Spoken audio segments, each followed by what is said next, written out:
وَإِن جَاهَدَاكَ عَلَىٰ أَن تُشْرِكَ بِي مَا لَيْسَ لَكَ بِهِ عِلْمٌ۔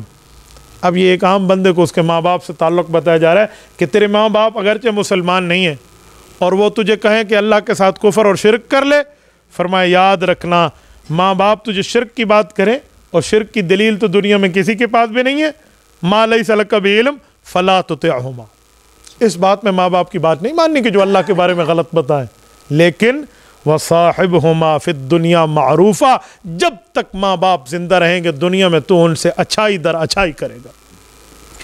حضرت مولانا عبید اللہ سندھی، اللہ ان کی قبر پہ کروڑ اربوں رحمت نازل فرمائے، میں نے ان کی قبر پہ حاضری دی ہے دین پور شریف رحیم یار خان خانپور میں۔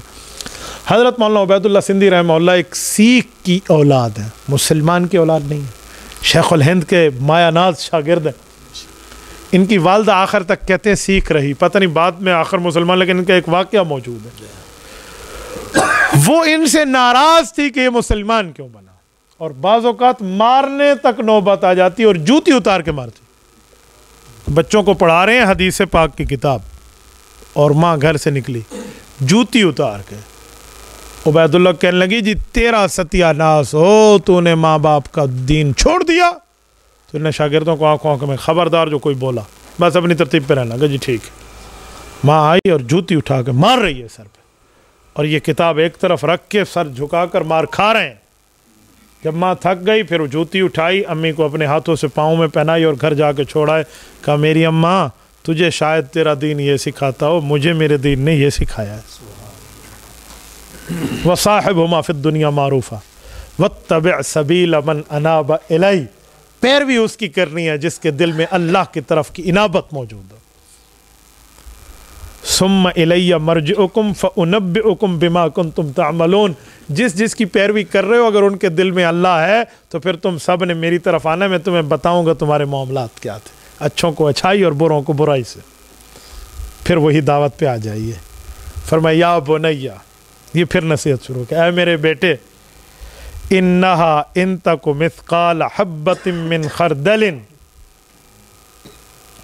اللہ کی ذات کا عقیدہ تھا نا، پھر اب اللہ کی صفات کے عقیدے بتائے جا رہے ہیں۔ کہا میرا بیٹا یہ بات یاد رکھنا، رب العزت کی طاقت یہ ہے، رائی کا دانہ، رائی سرسوں کے دانے جتنا، یہ چھوٹا دانہ جو گندم کے دانے سے بھی چھوٹا ہے، کہا یہ دانہ ایک پتھر پہ رکھ دیں، زمین میں رکھ دیں، فَتَكُنْ فِي صَخْرَةٍ أَوْ فِي السَّمَاوَاتِ أَوْ فِي الْأَرْضِ، آسمانوں میں رکھ دو، پتھروں پہ رکھ دو، پہاڑ پہ رکھ دو، زمین پہ رکھ دو، یأتی بہ اللہ، رب کی طاقت یہ ہے کہ اللہ چاہے تو اسے یوں لے آ سکتا ہے تیرے سامنے۔ تو رائی برابر بھی کسی سے معاملے میں نہ برائی کرنا نہ غلط کام کرنا، کہ اللہ اتنے پر بھی باز پرس کر سکتا ہے۔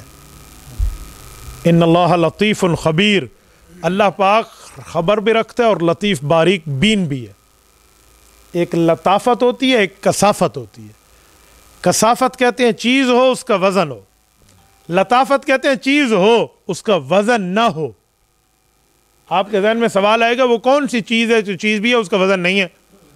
تھرمامیٹر اٹھائیں، بخار چیک کریں، 100 پر بخار ہے، تھرمامیٹر کو تولیں اتنا وزن، اس کو 0 کر دیں ٹیمپریچر کو پھر بھی اتنا وزن۔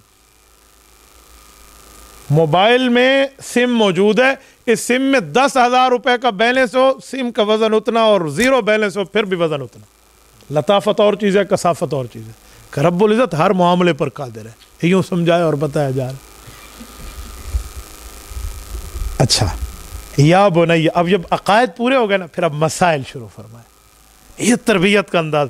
یا بنی اقم الصلاۃ، کہ بیٹا نماز کو قائم کرو، اقرأ الصلاۃ نہیں ہے نماز کو پڑھو، نماز کی قرات کی بات نہیں ہے، نماز کے قیام کی بات ہے۔ علماء نے لکھا ہے نماز پڑھنے کا معنی ہے کبھی پڑھ لیا کبھی نہ پڑھ لیا، اور قیام صلاۃ کا معنی ہے جس کو اقیم الصلاۃ کہا گیا ہے کہ نماز کے اوقات بھی معلوم ہونے چاہیے، کب شروع ہو رہا ہے ٹائم، کب ختم ہو رہا ہے، تب نماز تم سے نہیں نکلے گی۔ تو نماز کا قیام رکھنا، یہ دیکھو ایک مربی، ایک معلم، ایک والد، ایک استاذ، ایک ٹیچر اور ایک ٹیوٹر کی ذمہ داری دی جا رہی ہے کہ اپنے سامنے والے سامع کو کس طرح اپنے سمجھانا ہے۔ اقم الصلاۃ وأمر بالمعروف، نیکی کا حکم، ونہا عن المنکر، برائی سے روکنا، وَاصْبِرْ عَلَىٰ مَا أَصَابَكَ، تکلیف پر صبر، اِنَّ ذَلِكَ مِنْ عَزْمِ الْأُمُورِ. میں سرائکی میں کہوں یہ جنے دے پتر دا کام ہے. اِنَّ ذَلِكَ مِنْ عَزْمِ الْأُمُورِ، یہ بہت بڑے اولو العزم کام میں سے ایک کام ہے. یہ ان کاموں کی بات کی جا رہی، دل گردے کی بات ہے بیٹا، اس طرح بنو. یہ تعمیر بتائی جا رہی. اچھا پھر نماز پہ، پھر اچھائی اور برائی کی پوری ترتیب پہ کیا سے کہ جیسے میں نے کہا نہیں گاند والا آیا جی، نہیں بیٹا صفائی والا آیا ہے. یہ ہے نا امر بالمعروف اور نہی عن المنکر کے معاملے سمجھائے اور بتائے جا رہے ہیں. اچھا اس کے ساتھ یہ آخری آیت، بلکہ آخری دو آیات، وَلَا تُصَعِّرْ خَدَّكَ لِلنَّاسِ. اب معاشرے میں کیسے رہنا ہے، عقائد مسائل اب معاشرے میں، جیسے حقوق العباد کی بات کی جاتی، لیونگ اسٹائل میں نے کہا نا کہ آپ نے رہنا کیسے ہے. فرمایا معاشرے میں رہنے کا اصول کیا ہے، وَلَا تُصَعِّرْ خَدَّكَ لِلنَّاسِ، اپنے رخسار کو مت پھلانا لوگوں کے لیے، غصہ نہ دکھانا. یہ سمجھانے کا انداز دیکھیں. یہ اپنے گالوں کو مت تکلیف دینا، کیا مطلب؟ اسی سے تو کامن جو ایک وہ ہے جیوز آتھر ہے، ایک یہودی مصنف ہے، اسی نے تو اصول اخذ کیا ہے. آپ ایک کتاب دیکھیں نا، دا کی آف سکسیس، کامیابی کی چابی. پہلے سال جب اس نے لکھا تو پہلے سال تل ابیب کے لکھنے والے کی 10 لاکھ پرچے تو اس کا پہلے ایڈیشن میں نکلے. وہ دا کی آف سکسیس میں اسی آیت سے ایک بات اخذ کر کے کہتے ہیں نا کہ غصہ کسے کہتے ہیں کہ غلطی دوسرے کی ہو، سزا اپنے کو دے دو.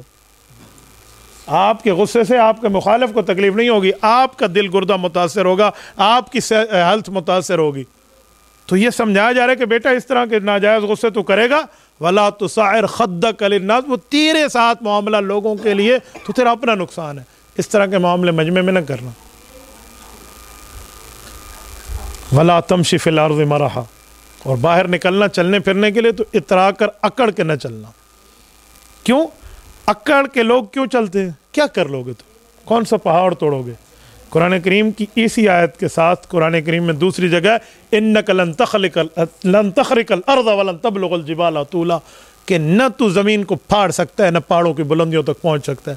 جیکو آزادیں باہ مار کے ٹوران دی کڑی لوڑ ہے. میں بعض اوقات حیران ہوں، اپنے آپ کو غلط طریقے سے چلا کے کہتے ہیں میں نے اس کو جلایا ہے. تو یہ جلا رہا نہیں ہوتا بھائی، تو اپنی حیثیت بتا رہا ہے، جلایا نہیں کہتے.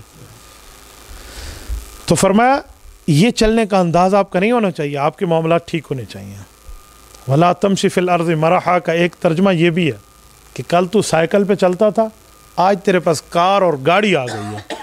تو سائیکل پہ چلتا تھا، تیرے سامنے کار والا گزرتا، وہ تیزی سے گزرتا، دھول اڑتی تیرے ناک میں پہنچتی تو 2 جملے اس کے خلاف کہتا. آج تیرے پاس گاڑی ہے تو بھی اپنے چھوٹوں کا خیال کر.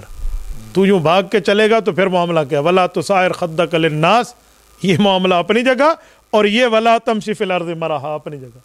آپ کو چلنے کا، آنے جانے کا انداز. ان اللہ لا يحب كل مختال فخور، اللہ رب العزت اس طرح کے بندوں کو اور متکبر کو اور اس طرح چیخ پھاڑ کہنے والے کو کوئی پسند نہیں کرتے. وقصد فی مشیک، چلنے کے انداز میں میانہ رو رہے. صرف چلنے کے انداز میں نہیں، لوگوں کے ساتھ پبلک ڈیلنگ میں بھی. وہ کہتے ہیں دوست کو اتنے رازوں سے آگاہ کرو کل دشمن ہو جائے تو نقصان نہ دے سکے. گھر کا بھیدی لنکا ڈھائے والا تیرے ساتھ منظر نہ پیش آئے. وقصد فی مشیک، اپنے معاملات ٹھیک رکھ.